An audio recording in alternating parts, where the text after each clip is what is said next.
लोग कहते कि अगर साक्षात पतिव्रता नारी के दर्शन करना चाहते हो तो पुष्पा के दर्शन करो। पुष्पा की जिंदगी का हर पल अपने पति के लिए था। पति के दर्शन किए बिना वह जल न पीती।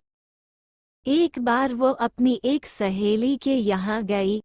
सहेली का पति कहीं परदेस गया हुआ था, लेकिन खाने के लिए सहेली ने अनेक प्रकार के स्वादिष्ट व्यंजन पकाए थे। पुष्पा ये देखकर हक्की बक्की रह गई। वह तो पति की गाराझरी में एक बूंद तक ग्रहण करने की बात न सोच सकती थी, इसलिए उससे न रहा गया। वो बोली, बहन, तुम कैसी स्त्री हो? तुम्हारे पति तो परदेस में हैं और तुमने अपने लिए इतनी तरह के व्यंजन पकाए हैं। भला एक पतिव्रता के लिए ये सब शोभा देता है? सच्ची पतिव्रता तो वह है जो पति को देखे बिना जल तक न पिए।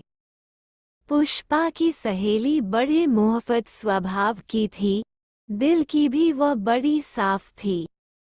बोली, बहन, ये सब ढकोसलेबाजी मुझसे नहीं होती। अगर मैं अपने पति के बाहर होने पर भी अच्छा खाना खाती हूँ तो इसका मतलब ये तो नहीं होता कि मैं उन्हें नहीं चाहती। मैं तो जैसी खुश उनके सामने रहती हूँ वैसी ही उनके पीछे भी। अगर कोई मुझ पर उंगली उठाने पर ही तुला होगा तो उसे मैं रोक नहीं सकती। बाकी यह तो सिर्फ मैं जानती हूँ या मेरे पति कि हम एक दूसरे को कितना चाहते हैं।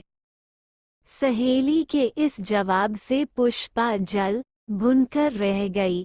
उसने मुंह बनाकर कहा, ये तो सब ठीक है, लेकिन तुम पतिव्रता नहीं हो। पतिव्रता स्त्री के लिए शास्त्रों में लिखा है कि पति की गैरहाजिरी में वह जल तक न पिए। सहेली ने इसका भी करारा जवाब दिया। बोली, ऐसे शास्त्र मेरे ठेंगे से। अंत में बात यहाँ तक बढ़ गई कि पुष्पा तुनक कर अपने घर लौट आई। घर आकर सारी बात उसने अपने पति को बताया।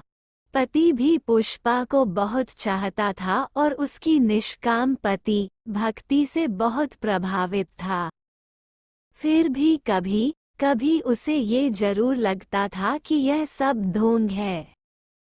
अगर पति 1 महीना तक घर पर न रहे तो क्या कोई स्त्री बिना अन्न पानी के 1 महीना तक रह सकती है? और उसे लगा कि यह बिल्कुल असंभव है। अगर कोई जिद्दी स्त्री इस बात पर अड़ ही जाए तो जीवित नहीं बच सकती। ये सोचकर पति ने पुष्पा की परीक्षा लेने का विचार बनाया। कई दिनों तक वह तरह तरह से पुष्पा को कसौटी पर कसता रहा, लेकिन पुष्पा हर बार खरी उतरती। कभी वह स्नान देर से करता तो कभी खेत से दोपहर ढले लौटता। कभी कभी तो ऐसा होता कि परोसी थाली तक सामने होने पर वह बहाना बनाकर बाहर निकल जाता और दिन ढले लौटता। लेकिन पुष्पा ने कभी भी पति के खाने से पहले पानी तक न पिया।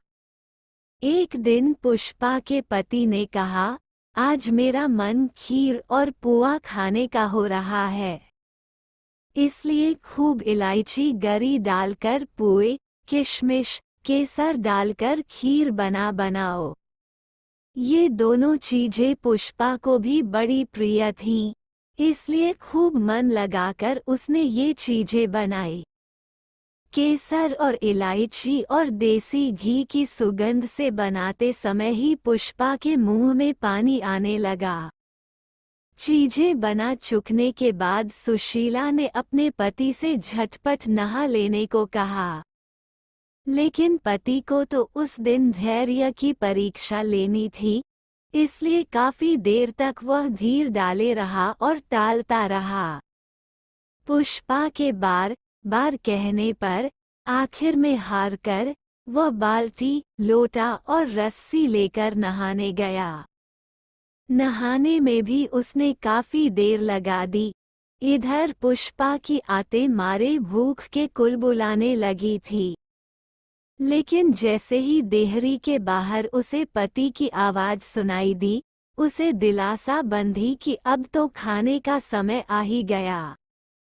लेकिन जैसे ही पति ने देहरी दे अंदर पैर रखे, दाएं पैर की खड़ाऊं से पैर ऐसा फिसला कि वो चारों खाने चित फैल गया। बाल्टी लोटा हाथ से छूटकर दूर जा गिरे और आंखें फैली की फैली रह गई। ये देखा तो सुशीला जिस हालत में थी वैसी ही दौड़ी पास जाकर सिर हिलाया, आवाजें दी, लेकिन सब बेकार। पति अगर जिंदा होता तब तो बोलता ही, लेकिन उसके तो प्राण पखेरु उड़ चुके थे, इसलिए भला वह कैसे बोलता। पुष्पा की आंखें दबदबा आई और गला भर आया। उसका मन हुआ कि धाड़ मारकर रो पड़े। लेकिन तभी उसे खीर और पुए का ध्यान हो आया। उसने सोचा कि पति अब मर ही गए हैं, रोने से जी तो पाएंगे नहीं। हाँ, आस पड़ोस के लोग आ जाएंगे और तब खीर पुए खाने का मौका तो मिलने से रहा। इसलिए बेहतर यह होगा कि पहले मैं खीर पुए खा लूं, तब रोना धोना शुरू करूं। ये सोचकर वो चुपचाप गई और जल्दी जल्दी खीर उड़ाने लगी। पुए अगले दिन के लिए रख लिए, क्योंकि उनके खराब होने का डर न था। असलियत ये थी कि पति मरा नहीं था, बल्कि मरने का नाटक किए पड़ा था। इसलिए अपनी पत्नी की यह सारी हरकतें वह देखता रहा। जब पुष्पा खीर खूब जी भर कर खा चुकी तो झटपट मुंह धोया और लंबा सा घूंघट निकालकर पति के पास गई और सीने से चिपट कर रोने लगी।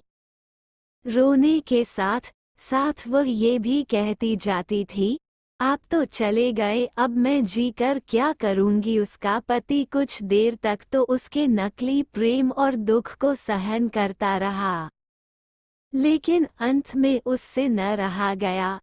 और जैसे ही पुष्पा ने अपना रोना रोया बैकवोट तुम तो चले गए, वैसे ही उसके पति ने उसी से मिलता जुलता एक जुमला जड़ दिया।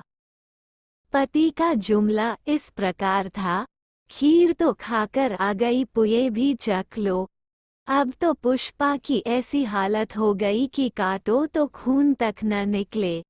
उसे क्या पता था कि उसका पति नाटक किए पड़ा है और उसकी परीक्षा ले रहा है। मन ही मन वह रहकर अपने आप को कोसती रही कि यह क्या किया, क्यों न जबान पर काबू रखकर बुद्धि से काम लिया। और उसके बाद फिर कभी किसी ने पुष्पा के मुंह से अपने पतिव्रत धर्म की तारीफ नहीं सुनी। पहले जैसी डींगे हाँकना अब पुष्पा ने बंद कर दिया था।